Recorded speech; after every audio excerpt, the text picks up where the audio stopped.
இயற்கை வாழட்டும், இயற்கை உணவுகளின் உற்பத்தி பெருகட்டும். அனைவருக்கும் வணக்கம். நான் குடுவாஞ்சேரியிலேருந்து கார்த்திகேயன். இன்றைக்கி ஆலம்பழம்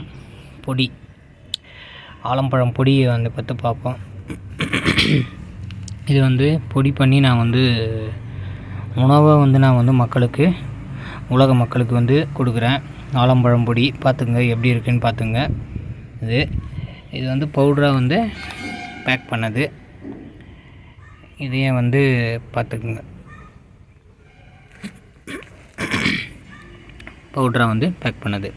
இது எதுக்கெல்லாம் சிறந்தது அப்படின்னு பார்த்திங்கன்னா,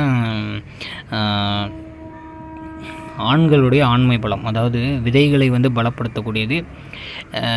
விதைகளின் தரத்தையும் உங்களுக்கு பலம் சேர்க்கக்கூடியது. பெண்கள்லாம் கர்ப்பப்பையை வலிமையாக வச்சுக்கிறதுக்கு நீங்கள் இதை பயன்படுத்தலாம். ஒன்று. அதே மாதிரி தொடர்ந்து நீங்கள் சாப்பிட்லாம். குழந்தைங்க பெரியவங்கள்லாம் உடம்புக்கு ஒரு ஸ்ட்ரென்த்துக்காக நீங்கள் சாப்பிட்லாம். இது வெறும் வாயிலே நீங்கள் சாப்பிட்லாம். இப்படி லைட்டாக ஒரு 3 விரல் எடுத்துக்கின்னு அப்படியேவும் சாப்பிட்லாம். இது சுகருக்கு இருக்கிறவங்க கூட நீங்கள் வெறுமனே சாப்பிட்லாம். இனிப்பெல்லாம் கலக்காமல் நீங்கள் வெறுமனே உமிழ்நீர் கலந்து சப்பி நீங்கள் சாப்பிட்லாம். ஒன்று. அடுத்தது குழந்தைங்களுக்கெல்லாம் நீங்கள் கொடுக்குறீங்கன்னா, இல்லை இனிப்பு சேர்த்து சாப்பிட்ணுன்னு விருப்பப்படுறவங்க இந்த பவுட்ரு வச்சுங்க. இதே ஈக்குவலுக்கு நாட்டு சர்க்கரையோ இல்லை பனங்கற்கண்டோ இந்த மாதிரி நைஸ்னஸ்க்கு நீங்கள் அரைச்சிக்கின்னு இது ரெண்டுத்தையும் ஒரு மிக்சிங் பண்ணிவிட்டு தேவைப்பட்டால் அது ஒரு மிக்சியில் போட்டு ஒரு அடி அடிச்சுன்னா கலந்துச்சுன்னா உங்களுக்கு எப்பப்போல்லாம் நீங்கள் சாப்பிட்ணுமோ அப்போ உங்களுக்கு எவ்வளோ தேவையோ நீங்கள் சாப்பிட்லாம். நான் அளவீடு மினிமம் இவ்வளோ தான் சொல்லுவேன், இவ்வளோ சாப்பிடுங்க அப்படின்னு சொல்லுவேன். குழந்தைங்களாம் ஒரு 3 வயசுக்கு மேலே ஆண்கள் பெண்கள் நீங்கள் கொடுக்கலாம். வயசானவங்களும் வெறுமனே நீங்கள் சாப்பிட்லாம். சுகர் இருக்குதுன்றவங்க வெறுமனே சாப்பிட்லாம். இல்லை இனிப்பு தேவைப்படுறவங்க இந்த மாதிரி இனிப்பை கலந்து சாப்பிடுங்க. அதே மாதிரி தேனில் கூட நீங்கள் கலந்து சாப்பிட்லாம், நல்லாயிருக்கும். இல்லை நான் தேநீரை தான் குடிக்கணும்னு விருப்பப்படுறேன் அப்படின்ட்டு நீங்கள் விரும்புகிறீங்கன்னா, ஃபஸ்ட்டு பால் நல்லா சூடாக இறக்கிடுங்க கொதிக்கிட்டு. அதுக்கப்புறமா அந்த பாலில் இனிப்பும் இது லைட்டாக 1 கிளாஸ் பாலுக்கு மினிமம் அலவுட் சொல்கிறேன். மேக்ஸிமம் உங்களுக்கு எவ்வளோ தேவையோ நீங்கள் போட்டுக்கோங்க. மினிமம் நான் 1 கிளாஸ் ஒரு 100 ml 200 mlக்கு ஒரு 3 விரல் அளவு எடுத்து போடுங்க.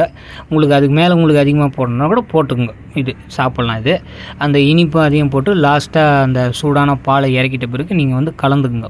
கொதிக்க வைக்க வேணாம். இதை கொதிக்க வைக்க வேணாம். அதே மாதிரி சுடு தண்ணியில் நீங்கள் போடுறீங்கன்னா கூட டிகாஷன் வைக்காதீங்க. சுடு தண்ணியாக இறக்கிடுங்க. சுடு தண்ணி இறக்கிட்டு இனிப்பும் இந்த பொடியும் போட்டு ஒரு மிக்சிங் பண்ணி ஆற்றிட்டு குடிச்சு பாருங்கள். டேஸ்ட்டு அவ்வளோ பிரமாதமாக இருக்கும், சூப்பராக இருக்கும். அதே மாதிரி ஆலம்பழம் பொடி இதில் நமக்கு ஒன்று சொல்லுவாங்க. நீங்கள் என்ன உணவை நீங்கள் சாப்பிட்றீங்கோ அந்த குணம் உங்களுக்கு வரும்னுவாங்க. அதாவது அந்த தன்மை உங்களுக்கு உங்களோட உடம்புக்கும் உங்களுக்கும் வரும் அப்படின்வாங்க. உங்களோட உடம்புக்கு அப்படின்னா என்னென்னா, ஆலமரம் உங்களுக்கே தெரியும். ஆலமரம்லாம் நீண்ட ஆயுள் வளரக்கூடியது.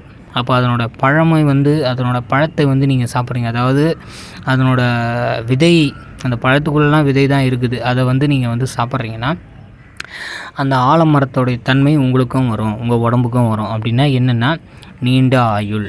அது அந்த மாதிரி நீண்ட ஆயுள்லாம் வேணும்னா இதை நீங்கள் சாப்பிடுங்க. என்னை நீங்கள் தொடர்பு கொள்ளுங்க. என்னோடய தொலைபேசி எண் நான் சொல்கிறேன். 8148678065. கார்த்திகேயன், குடுவாஞ்சேரி, செங்கல்பட்டு மாவட்டம். இயற்கை வாழட்டும், இயற்கையில் விளைந்த உணவுப் பொருளினது உற்பத்தி இந்த உலகம் முழுவதும் பெருகட்டும். அனைவருக்கும் நன்றி, மகிழ்ச்சி.